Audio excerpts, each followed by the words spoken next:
All right. right. Welcome to the Domestic Man, Draft Podcast. I'm Evan Bierman here with Dan Slowick. Dan, you got your Bears gear on today. You're pouring up your beer. What are you drinking, man?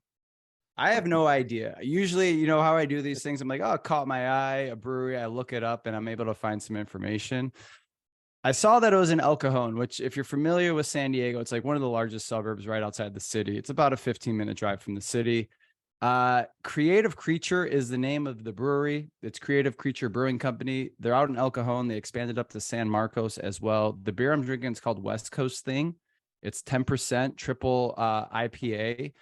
But man, I was trying to Google and search this place. They have a website, and typically, they have like their history, how the brewery got started. Started as a home brewer, had some friends, believed in myself, and yada yada yada. They got a brewery. This thing's just got like a slideshow of people working at the brewery. It's like Meet the Squad, and it's just people working at the brewery. I couldn't find like who is the owner of it. I know you were kind of even helping me, and we found like an article. So to get down to it, this brewery opened about 3 years ago in 2020 in El Cajon. They specialize in sours and hazies and West Coast IPAs. The owner, I remember we found his name here. I can't see it right here, but they took over an old space of Stumblefoot, and it's right down the road from the Lost Abbey, which is another big brewery here in San Diego. I mean, 3 years with minimal like internet presence, it's got to be good beer.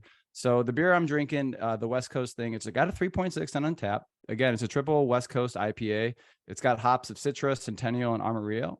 The flavor notes is that it's dank, sticky pine with a citrus finish, and it's a 10%er. So their space as well looks like they're next to an urban pizza, which out here is like a coal fire pizza. So a brewery next to there makes perfect sense. I'm going to give it a taste while you get started on what you're drinking. San Diego pizza just doesn't do it for you after coming from Chicago, does it, Dan? There's a lot of things that don't do it for me food wise out in San Diego compared to Chicago. Pizza, like just a regular, like good burger where you can get on any corner in the city of Chicago or Chicagoland. It's like the few and far in between out here. And obviously they don't do Italian beef out here. You start talking about it and they have no idea what you're talking about. It's like, what is that, French dip? I'm like, no, it's Italian beef. How do you not know what That seems Italian like, beef yeah, is? uniquely Chicago thing. Yeah. So you asked me what I'm drinking. I'm drinking actually this Mountain Dew, hard Mountain Dew Baja Blast. Oh, It was something that we saw on the, here we go. we were looking up as a fast fact in the show last year. So this released in 2022. I just had the first sip of this. It's pretty terrible. I would not recommend. But Is it like a of Four course they give you Loco? like it's like the size of a Four Loco, maybe even bigger. It tastes like the Mountain Dew. I don't know if I, have the zero sugar here or if that's, how they all are, but it tastes pretty flavorless. With like a hint of that Mountain Dew flavor on there. It gets a 3.45 on Untappd. It's a pretty bad score. 5% ABV. Again, this is sugar free. So the company that brews this is Green Rebel Brewing Company. They're a subsidiary of the Boston Beer Company, which was founded in 1984 with the launch of Sam Adams. Basically, this Green Rebel Brewing Company was created just to brew or make this hard Mountain Dew. So the only thing they make are the 5 flavors of Mountain Dew: Baja Blast, Black Cherry, Mountain Dew, Livewire, and Watermelon. If you're wondering which one of those gets the best ratings, it's Livewire, but that's only a 3.6. So I would assume the rest of these are also pretty bad. Would not recommend. So I brought a beer that I homebrewed myself, and I'll probably be sipping on that most of the rest of the show. What But style? this is an IPA, just basic IPA. Yeah, Nothing too fine. special about it. Nothing too special about it. But speaking of special, we have a special guest coming on. It's Greg Braggs. He is at gbraggs Jr. 23 on Twitter. He does Bears coverage for CHGO Bears. He's the founder and host of Braggs in the Stands. Greg, thanks so much for joining us. Yeah, appreciate you guys having me on. Yeah, like I was telling you guys beforehand, you guys are going into the beer stuff.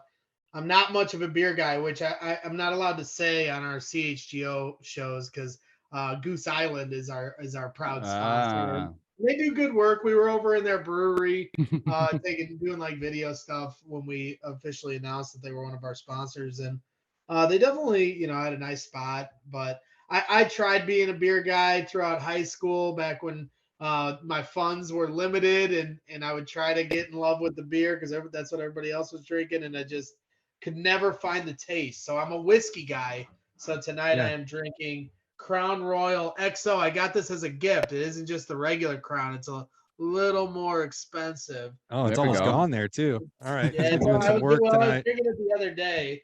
So this isn't all in one day. It's just this is, 2 day sitting. So got Okay. the whiskey and Coke Sure. going. Wink. Yeah. Of course. Appreciate it. So I have seen you on social media, and I correct me if I'm wrong, but you started out, or you still are, you're a bricklayer. So I'm Yeah. curious, from laying bricks to building a foundation at CHGO, like how did this sports media journey get started?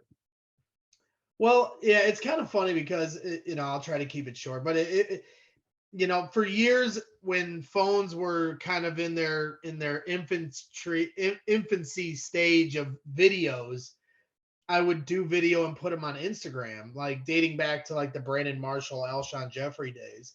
That was like right when phone video cameras on phones were getting a little better.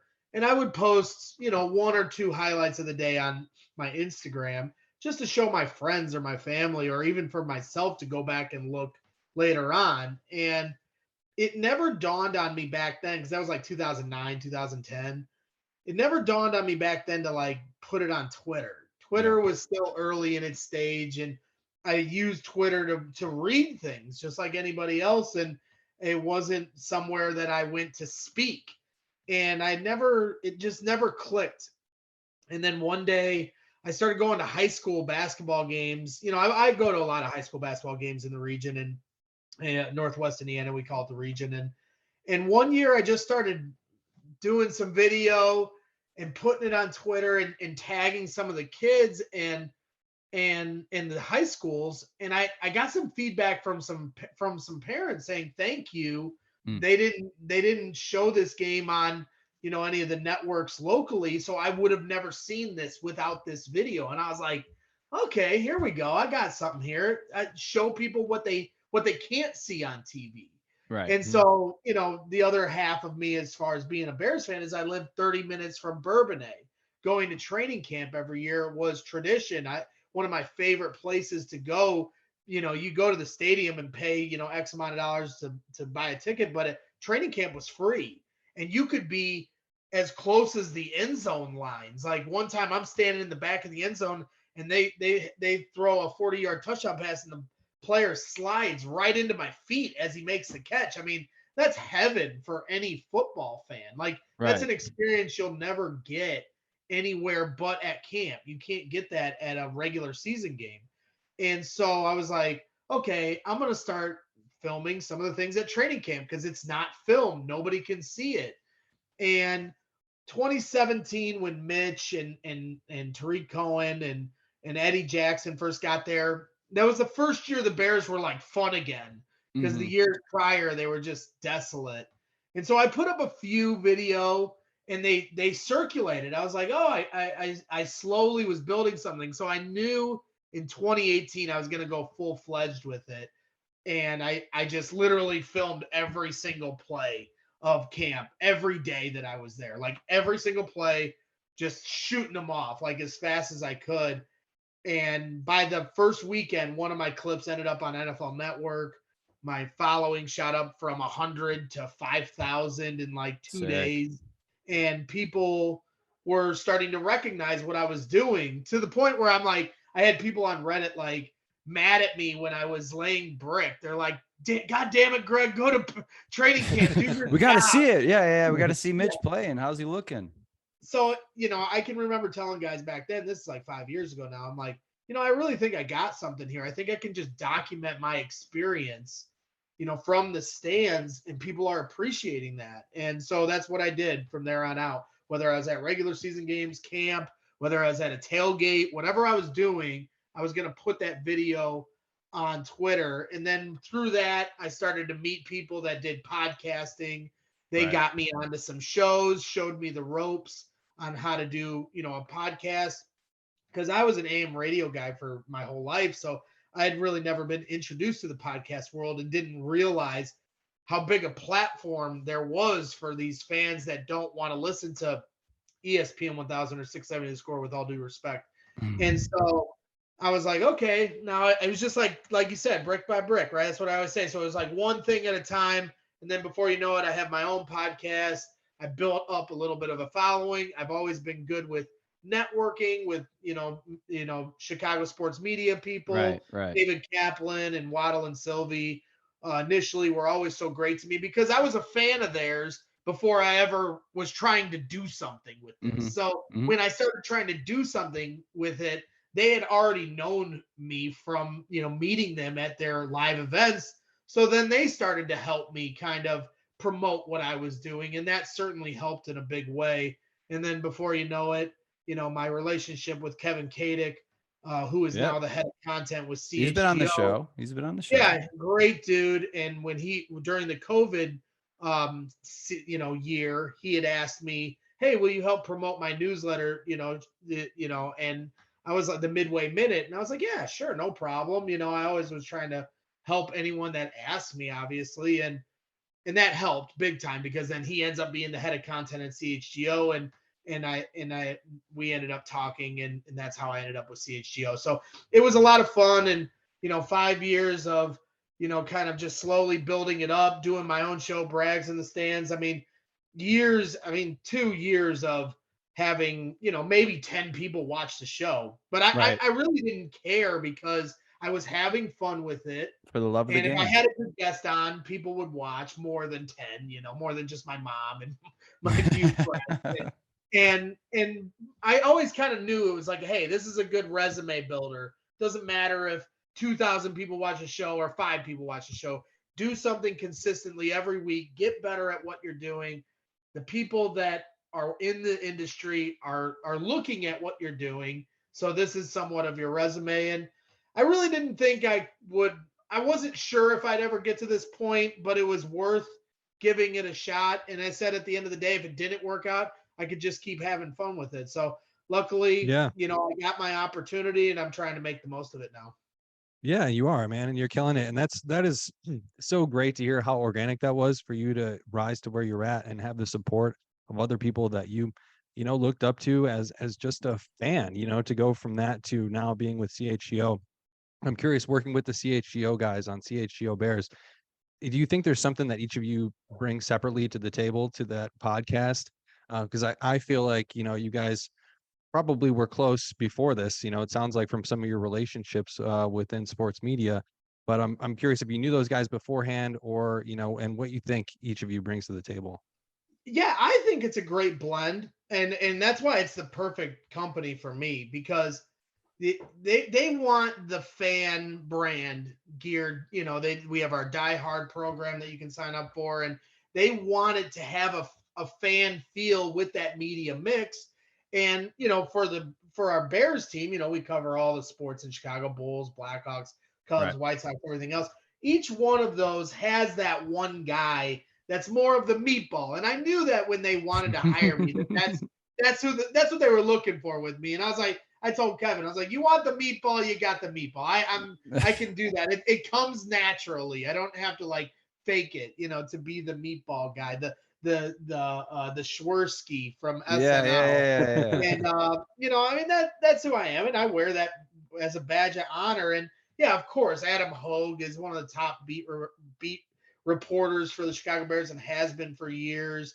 And Nick Moriano and Will DeWitt had, all the way back from their DeBears brothers to Chicago Audible. I would see them at training camp at Bourbonnais when they were young and grinding and trying to work their way up. So it's kind of funny that they were doing something and I was doing something that was a little more rogue. Theirs was a little more traditional. And we both kind of ended up in the same spot because we were both kind of focused on our own paths. And that's what I like about it is, like you said, the blend of different, Nick and Will are so detail oriented and researched and really smart. And they both bring so much to the table when it comes to that attention to the detail. Nick, as far as his reporting chops, I've said it before and I mean it. I think he's the type of guy that could be a sideline reporter for ESPN one day. He has that kind of talent and that personality and that delivery on camera. And then obviously we all know Adam Hogue and how great he is. He's a superstar. Mark Carman was certainly the interesting one because he came on right when I came on at the exact same time. So we joke about it because we didn't know each other other than I followed him on social media and I knew him through Radio. WGN for years, but he Right. didn't know who I was. And you could tell, like when we were in our first meeting, it's like, who's this guy? Who the fuck is this guy? You know, and I'm in there, you know, and I got this big personality, and you know, I think we were kind of looking at each other, like sizing each other up a little bit. But it didn't take but like 3 days. We went to the meeting last year where they talked about the Arlington Heights property when they did that meeting at the high school. Right. And we hit it off. Like me and him were like the two, you know, kids that get in trouble in school and they're giggling while everyone else is being quiet and behaving. And me and him were like cracking jokes and trying not to like laugh where people would notice us. And from that moment on, we've kind of been thick as thieves because we are kindred spirits in that way. Like we have very similar personalities. So it's been a lot of fun to work with him as well. So, and that's what's great about it. You know, obviously Corey Wooten, it's been a privilege to Former work player. with Yeah. Yeah. I mean, he took out Brett Favre to end his career. I mean, you know, we all know Corey Wooten, and Carmen Vitale, you know, works for Fox Sports and she works with us as well. It's just been really cool. I mean, I'm sitting there on, you know, post-game shows and you've got a guy from, you know, NBC Sports Chicago, WGN, Corey Wooten, former player, and then Bricklayer sitting there. It's like, you know, but we need the perspective of the fan. And that's kind of what, obviously that's why they recruited you and that's why they're there. I mean, people want to hear what you say every single day on AM radio. They're hearing the reporters, they're hearing the people doing the analytics, but really let's hear a fan's voice. And I think that's what you're bringing to the table. And I think that's why you're there. So appreciate it. And I appreciate that. I mean, during the COVID year, I have a friend that works in the front office of the Bears. And I try to push that to him when I was just doing brags in the stands. I was like, you know, with all due respect to the people that, you know, cover the Bears every year and they do such a great job all the way down the line, Wiederer, you know, Hogue, Johns, all of them, Kevin Fishman, all of them. They do such a great job. And I get along with the majority of them, if not all of them.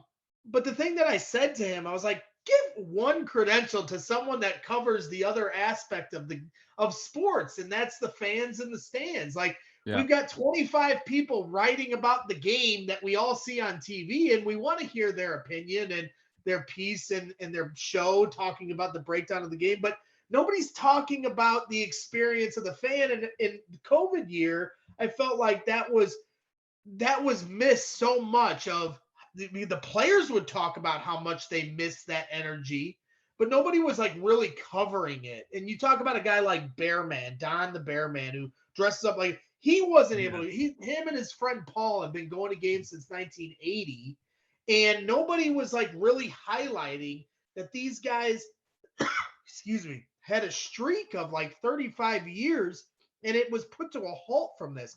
Like, let somebody. Have you had a chance to talk to them after the fact, after the COVID year about that? I'm good friends with both of them. Don is from the same area as me. He has a relative that I lay brick with. He is, so I mean, it's a small world in the bricklaying world, you know? Yeah, I mean, the region is very tightly knitted, and it's not very hard to like have that 7 degrees from bacon kind of relationship with different people. And so Don and I are friends, and Paul too, the guy that sits next to him, who's been to every home and road game since 1982. And so that was kind of my thing, was like, I want to be that person that is the blue collar guy, represents the fans in the stands. And I think that's what's great about it. When I was at the combine and you got these 30 reporters getting ready to interview Ryan Poles and Matt Eberflus, you know, for me, I feel like it's so cool. I have an advantage where I'm like, everybody grew up a fan, but I'm the only one that can really stake my claim. Like, I am a fan here covering the Bears. I am a bricklayer here covering the Bears. And it's a unique thing. And it's cool to see people kind of rally around what I'm trying to achieve. And I just think that's a unique thing. And I don't take it for granted. And it's really exciting, and it motivates me to want to try to keep climbing up this ladder. Do you ever get like, I mean, you were talking about with like Mark Carman, these seasoned professionals, they went to college for these like, you know, journalist degrees. Do you ever get kind of side eyes with a press row where it's like, who the hell is this guy? Like what's going on with this thing? Absolutely. I mean, I think just it's a territorial thing. I don't think it's personal, but I think it's a bit of an insiders club. They have their circle. They all know each other. They may have went to the same school or they interned at jobs. So it is a it's a what you know business, but it's a who you know business. And they all kind of take care of each other in different ways to an extent, not completely. It's competitive, but they're all talking to each other. Everybody knows like what the next job is and things of that nature. And Right. Okay. so in 2017 and 2018, when I was first showing up in the stands at Bourbonnais and like pretending like I was a reporter, you're goddamn right. I mean, I had half the media looking at me like, who is this dude? You know, and I think it wasn't more like a personal thing towards me. It was they're not allowed to video, but this guy is showing up and doing this, Right. and they're not stopping him. Changing media though, that's like the game has changed because with the social media apps and the power at your fingertips, like what you're doing, what we're doing, like people can just go out and create content Right. without being, you know, employees of the league, and put that out Right. there and debate the topics and talk about it and invite people on, and it's gaining, you know, audience. So maybe they're looking at you and maybe they're doing like an oh shit moment, like, Well, and I boys, think the times are frustrating changing. Times are changing. Absolutely. And I think I did kind of show a different route of content that people I think underestimated. But the thing I think that more frustrated some of the media members was that they couldn't do it themselves because of the Bears rules against it. Right. You know, that for them, if they want to be credentialed, they were not allowed to. And I had some reporters coming up to me and saying, hey, I appreciate what you're doing because there's so much going on at practice that I can go back to my hotel to write up who I'm talking about and go to your timeline and see the 5 or 6 highlights you had on that guy. And it helps me do my job better. So there were people back then that could look past the fact that they couldn't do it and appreciated that I was doing it. But I think it was more about the rules they had against them. And then, of course, I show up the next year in 2019, the last year of Bourbonnais, or 2020, whatever it was, with the and they've credentials. now put signs all over camp saying fans are not allowed to videotape, which was, I mean, it was dubbed the Braggs rule because that's what it was. I mean, you got a rule named after you? Absolutely. I mean, The and Braggs now they have rule. at Hallis Hall, they have like 50 signs around the whole campus, and it's somewhat of an honor that they put That's it up awesome. because the thing that's funny to me is they don't really enforce it against anybody but me. You know, like there's other fans. If you see this man recording, stop him. There's just a picture of you up. Because it's a little bit of a hard thing to police. For sure, did for a little sure. bit last year. They were. And it's policing some other fans. gamesmanship too, right? Like they don't want opponents seeing, like, if Mitch looks like shit in training camp and you're putting those videos out there, like, oh, this team's dog shit. We want to control the media narrative too. If you're putting out videos of him being terrible and they're saying, "Oh, he's looking okay," I think it's contrary to what they're telling everyone. I think that part of it too. I think there's an element of that, but I honestly think it was more so about their social media team wanting to put out the content. Right. Yeah. Because, like, I had discussions with some of the Bears, people that worked for the Bears. They'd come up to me when I first started doing this, like, who are you? Why are you doing this? And I was just like, I'm Greg. I'm a bricklayer. I don't work for anybody. And they're like, I think that's what they realized. Like, oh crap! Like we can't tell him to stop because he's not doing this. Just a guy. And so that kind of threw him through a loop. And like when we had this discussion where they're like, hey, you got to chill on this. I'm like, this is at Bourbonnais when there would be like 12,000 fans out there. I'm like, you're meaning to tell me that you are saying this is a secret practice that we cannot show, but there's 12,000 people here for free. If the Packers wanted to send 10 scouts, they would never know otherwise. That was always my pushback on it. Like, you can't, like, even at Hallis Hall, you can get a free ticket, but dude, can they really say that everyone in the stands doesn't work for the competitor? If you're that concerned, like, to me, it was like, then I would be very paranoid about what I'm showing in general when the public is there for a practice. But that's why I've always said I thought it was more about them wanting to put their social media stuff out first. And whatever. I wasn't trying to make waves when they put the rule in place. I'm a Bears fan first. They put the rule in place. Okay, I can do this. I'm not a one-trick pony. I can do other, because people thought, oh, Braggs is done. I was like, not so fast, my friends. I can do some other things. I got a big mouth. I can show up on a mic. So you're a talk marked man to if you go to the game, is what you're saying. them. they know you're in You're keeping attendance. an eye on you. Yeah. Well, Yeah. yeah. I mean, when I go to the games, I'll be down in the tunnel, and when they come out, I mean, I'm over them while they're running out, getting like some pretty epic content. So, and I'm saying hi to them. I'm not, I make myself known wherever I'm at. So, Definitely. Greg, it's been fun. steadiest hands in the West to this guy with his Oh camera yeah. phone. He's got the best And videos. All right, the Greg, hunt, I the want hunt to of the steer whole this. thing was. I'm sorry. I was just saying, Yeah. like for me, the hunt was the thrill, but it's Yeah. been fun to kind of reinvent myself and do different things beyond the video. Love it. Yeah. I would have never guessed that's how you started, honestly, from you being on CHO and even here. But I want to steer this conversation back to our current team now and hear your Let's do it. opinion on Let's where do we're it. going, because the draft is only about a week away, week and a half here. And 9 Bears days. had the number 1 pick, like the first time in like 70 years we were going to pick. We traded it back. Personally, I know Dan and I have talked about it on the show. We love that move. I don't know that there's a Bears fan out there that doesn't love picking up DJ Moore and moving back a little bit because we didn't need a quarterback. But I want to hear your thoughts on where we're at and if they're going to keep this pick or if you think they're going to trade it back, or if you have maybe a player in mind that you think that they should look at if they're there. Yeah, I mean, it's impossible. I want them to trade back, but are they going to trade back? It's impossible to say because we don't know who's going to fall to 9 to warrant a team wanting to trade up. Mm. If Anthony Richardson falls to 9, I guarantee the Bears are trading back and they're going to get a good haul for that pick. If Jalen Carter falls to 9 and the Bears opt to not draft him, they'll get probably 1 or 2 teams that want to trade up to 9 to take Jalen Carter. Will Levis, to maybe a smaller extent, if he falls to 9, you could see a team or two, if they're the team that likes him enough, to move up to 9 to get him. I think those are the 3 names that would have to be there at 9 for a team to want to trade up. Does a team want to trade up if Gonzalez, the quarterback, is there at 9? Maybe. If some teams like, this is our need, we can't risk him not falling to us. Maybe. But those are the 3 that it's like, I guarantee if those 3 are there, then a team is going to want to trade up.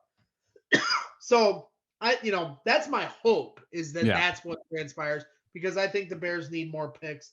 And if they can move in the middle teens, in the first round and let a player fall to them, I think they're sitting in a really good spot. Now, if they can't trade back and they stay at 9, it's really tough to say. I mean, I really have no issue. Offensive tackle, pass rusher, cornerback, or wide receiver. They take any one of those 4 positions, I'm going to be excited for it. Do I have a preference? I mean, I guess I'd take Paris Johnson over Peter Skoronski, but that's okay. I mean, Adam Hogue's the better one to ask when it comes to that. I'm not some offensive line Don't expert. discredit yourself though, but like, sure, everyone's an expert here and there. They've been covering, but like, certain fans see a game, they just know a player. Like, you could have the right pick there. You know what I mean? Sure, it's a gut thing. I mean, but I'm never going to blow smoke on anybody. I mean, I think there's a lot of people out there. I think we have on Twitter specifically, and just in general, we have too many experts and not enough fans. And this is who I am. I am a fan in the stands. I'm going to give it to you just the same way you hear it from the guy on the bar stool. I'm not going to pretend like I'm someone I'm not. Can I ask you something real fast? Can I just interject, because I got to bring this up, Evan?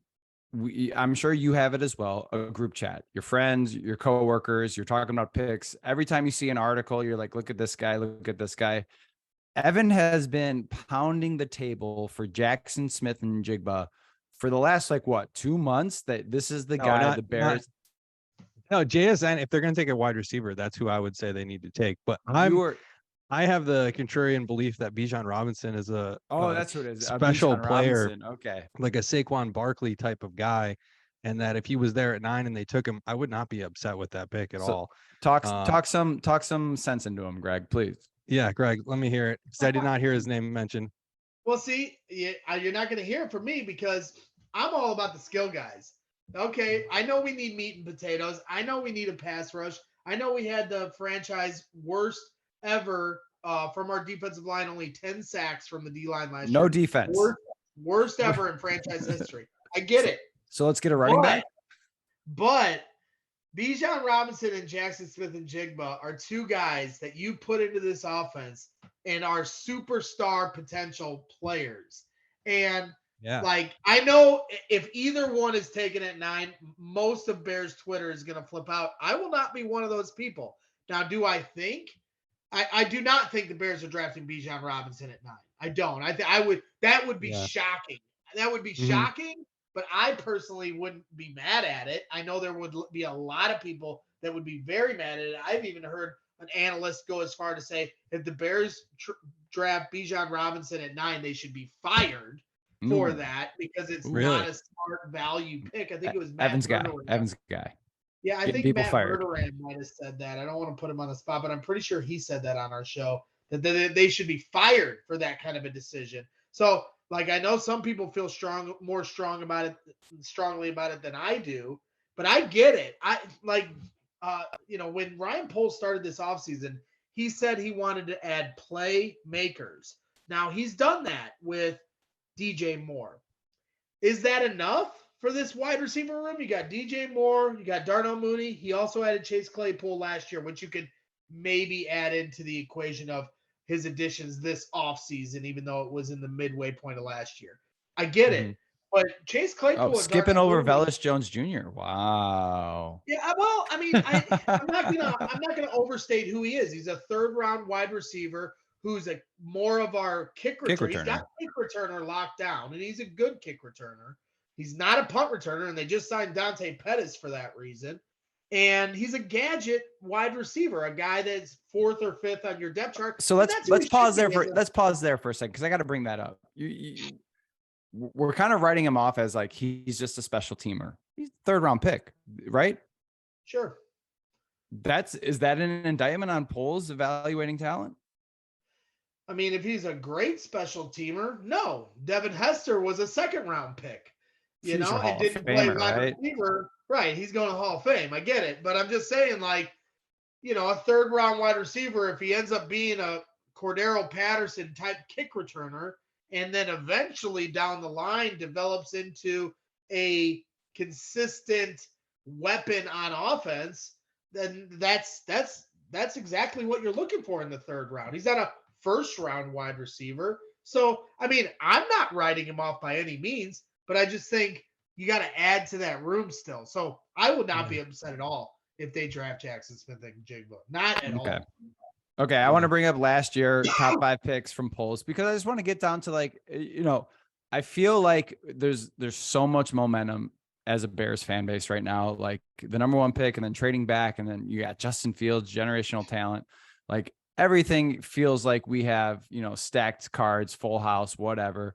Last 5 picks, I just want to, I don't know. I want to steady the ship a little bit. Kyler Gordon, Jaquan Brisker, Velus Jones, like we talked about, Braxton Jones, and Dominique Robinson. Are we in love with the talent evaluators in the front office? Is that a good job? Are we in the right direction? A lot of people are giving this front office like a ton of credit. We're 3-14, worst team in the NFL last year. Those 5 are great, I think, right? You think so? Braxton Jones had a fantastic year at left tackle. I don't personally think we need to replace him. Yeah. Oh yeah. I think we're giving a little 5th-round rookie. Greg, help me out here. I think we're giving a little too much grace on these rookies. I mean, 5th-round rookie, great job. We won 3 games, man. It's a win-loss league, right? I feel like we give too many, I'm a Bulls fan, diehard Bulls fan. And I feel like we give these front offices, they come in, they kind of switch it from the old, and we're like, oh, that tastes better. Right. The old was, getting stale. We didn't like that taste. Oh, finally, like we got new taste right now. Everything's good. Everything's roses, and then it turns sour so fast. I don't want that to happen. Right. I want this to be it. I want this to be the front office. I want it to be the coach for the next 10 years. Are we there? Do we have faith with these players that we're accumulating, with the front office that we have? All right. Well, let's try to break down what we know.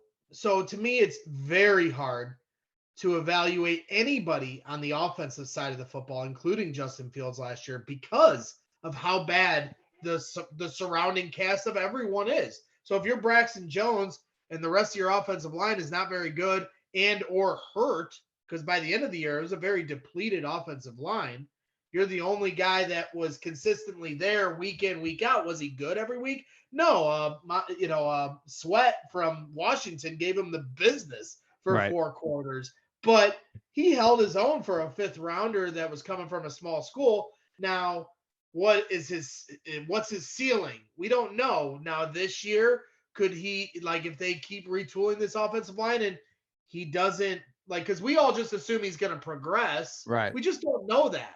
So it's hard to evaluate just his potential when you consider the rest of the offensive line. It's hard to evaluate Justin Fields' passing potential in the same regard because of the wide receivers and the offensive line, or the lack thereof. But here's, I think, what we do know. When it comes to Jaquan Brisker and Kyler Gordon, the thing that stood out to me was the second biggest bright spot beyond Justin Fields last year was the secondary.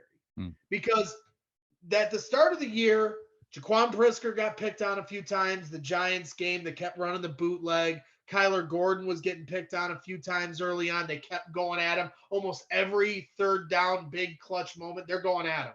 But by the end of the year, both guys showed progression. And this is with the worst no pass rush in the history of the Bears. So you want to talk about tough to evaluate. It could have been easy for the secondary to completely let go of the rope and have a terrible year. And we could have all sat here, and I'd be sitting here making a million excuses going, well, they had no pass rush. How are they supposed to hold on to these guys and cover anyone when they can't get to the quarterback? But instead, they didn't. They played football all the way until those final 2 weeks of the season where the team, in essence, let go of the rope. But we're talking the Eagles, Packers. There was a lot of games where they showed a lot of fight. Josh Blackwell and Jalen Jones, to a lesser extent, smaller guys that were making plays. But if you want to focus on just, Jaquan Brisker, obviously he had the big moment against the Patriots, but he was a solid safety. Kyler Gordon really started to come on at the end of the year. And to me, that's a really good sign that they were able to do that with no pass rush and the linebacking core, with Roquan getting traded. That was the other thing that I think was impressive, that the secondary was able to hold strong as well as they did. The other thing we know was when Jack Sanborn came in, he became a difference maker. You only count the 5 draft picks, but Jack Sanborn was an undrafted rookie free agent who was a contributor, and more than just a contributor, a guy that was popping out there and turning he looked heads. real good.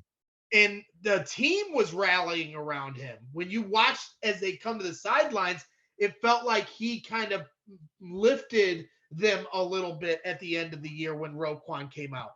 That's pretty good evaluation for an undrafted, linebacker who's now going to be a part of this trio that looks like now a strong spot going into this year. So I feel good about the secondary. I feel good about the linebacking core. They still got work to do on the defensive line.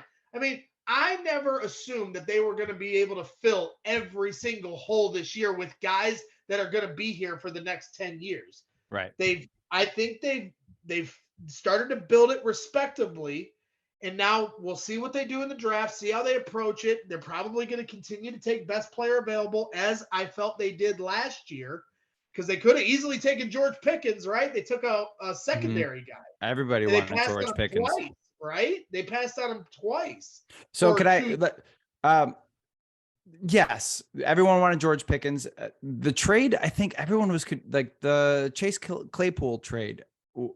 That just seemed off brand for Poles, right? He seems like a patient guy. Like you're saying, he's building it. He's getting these foundational pieces, kind of just like here and there, defense, secondary, maybe some offensive players. And then all of a sudden, did someone just like dangle Claypool in front of him and he bit? Is that just showing his maybe, young age as a GM, his initial kind of first couple of years where he's like, I need talent and my quarterback's suffering. So let's just hope for the best and see if this guy's got any tread left on the tires? Yeah, so I agree that was the one off-brand move where everything else has felt calculated and he was patient. That was the one move that did feel rushed. But let's rewind back to that moment. It was right after the Patriots game, which they won. I'm not saying they were in any kind of a fight for, a playoff spot or anything like that. No, Bears But fans were elated after that game. Bears fans were like, "Oh, this team might be a I mean, winning it was team an this impressive. year." Anytime you can go into, Slip and Gillette sliding in the Stadium end in New zone. England, and yeah, anytime you can go into Gillette Stadium and outdo Bill Belichick, Yeah. it's a good thing for your team. Mhm. If you had told me at that moment they were going to lose out the rest of the way, I would have told you were crazy. So it worked out for them, but that's what I mean. Let's go back to the context of that moment.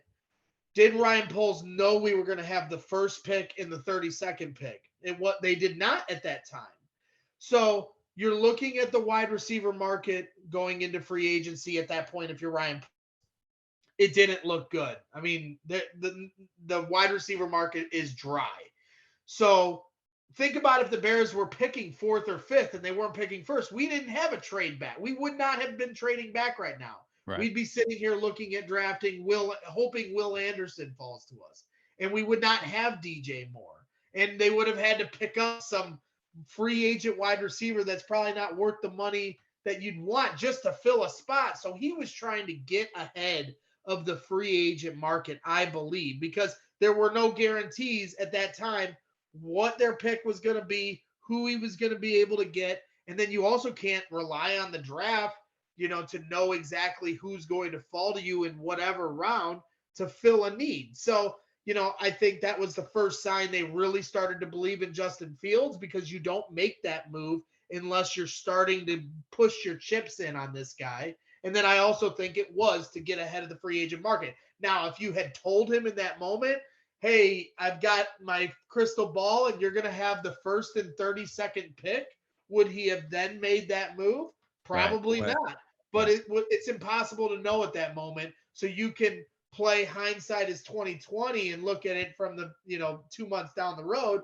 But in the moment, it's hard for me to blame him. And certainly Chase Claypool certainly has to prove it this year and play well for Poles to look good on that pick. But I think if he doesn't, the context of when that move was made and why will get lost because of that.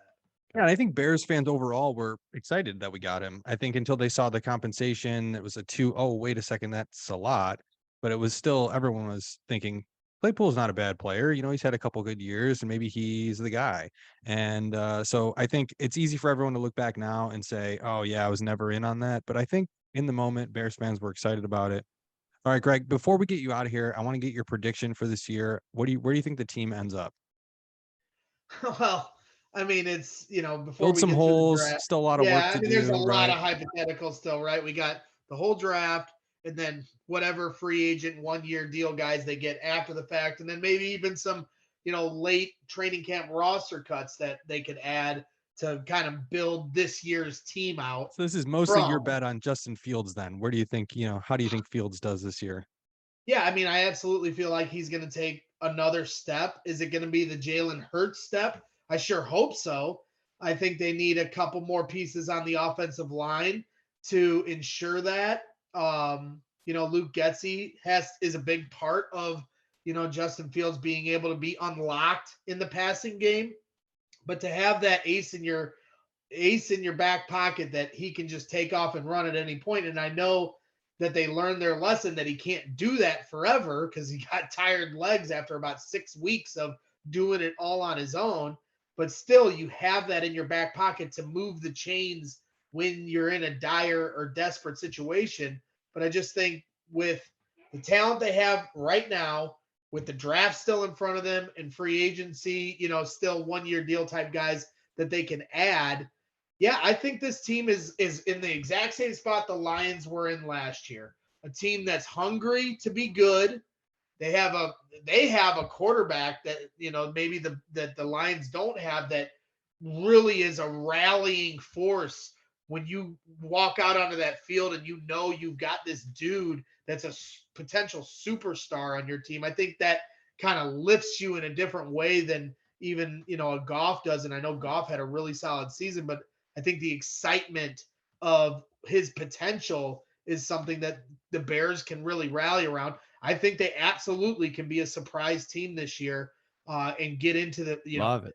get into the playoff, at the very least. Be in the hunt Ooh. You know, that graphic. The they graphic. show- We're in the graphic. If they're in the graphic in December in the hunt, In I the will hunt. be a happy man. Can they backdoor their way to the playoffs? Anything's possible. Sure. Anything's possible. And Justin Fields, I think, will take the next step. And it'll just be, I'll be really excited to see what he can do with DJ Moore. And hopefully Mooney and Claypool can stay healthy. Cole Kmet can take another step. Let's see what they do in the draft. Man. You got me me pumped up hyped. for the season. Yeah, getting me hyped. I felt like, this is what this podcast was about. I felt like we were back at the bar, Dirty Birds, getting a set of wings on the north side of Chicago and just talking Bears and just kind of going through back and forth our opinions. Greg, man, thanks so much for spending time with us tonight. Y'all follow him on Twitter. He's at gbraggsjr23 on Twitter. He covers the Chicago Bears for CHGO, and he's also the founder and host of his own show, Brags in the Stands. Greg, thanks so much for being here. Thanks, I Greg. appreciate anytime you guys want me on. I appreciate you guys. All right. Thanks again to our guest, Greg Braggs. Again, you can find him on Twitter at gbraggsjr23. He covers the Bears for CHGO. Great guest, very informative. I feel like That was fun. Greg's rise was really fun to hear that, from taking videos, in Bourbonnais to all the way up to CHGO. It's really cool. A couple fast facts before we get out of here. Like I said, the draft is coming up. It's next week. The draft runs Thursday, April 27th through Saturday, April 29th. And here's a couple fast facts about the upcoming draft. We got 5 teams. 5 teams. To me, this is a lot. Without a first-round pick in this draft, the Browns, the Rams, the Broncos, the Dolphins, and the 49ers. Of course, the Dolphins lost their pick in that whole Tom Brady, Sean Payton fiasco. Oh, where they right. were tampering. And then there were 37 compensatory picks awarded. So the 2 teams with the most picks in this draft are going to be the Texans and the Raiders. They each have 12 picks. That's a lot of draft picks. But we'll see where the Bears end up. If they do end up trading back, they started with very little last year and ended up with a lot at the end. So we'll see. But that's our show for today. Thanks again to our guest, Greg Braggs, for joining us. For Dan Slook, I'm Evan Bierman. You've been listening to the Domestic Draft Podcast. If you're listening on Spotify, don't forget to rate the show. You can find us on Twitter at Domestic Draft, on Instagram at Domestic Draft Podcast. Our website is domesticdraft.com. And you can watch the show on YouTube. Just search up Domestic Draft and drop us a sub. Thanks again for listening. Cheers. Cheers.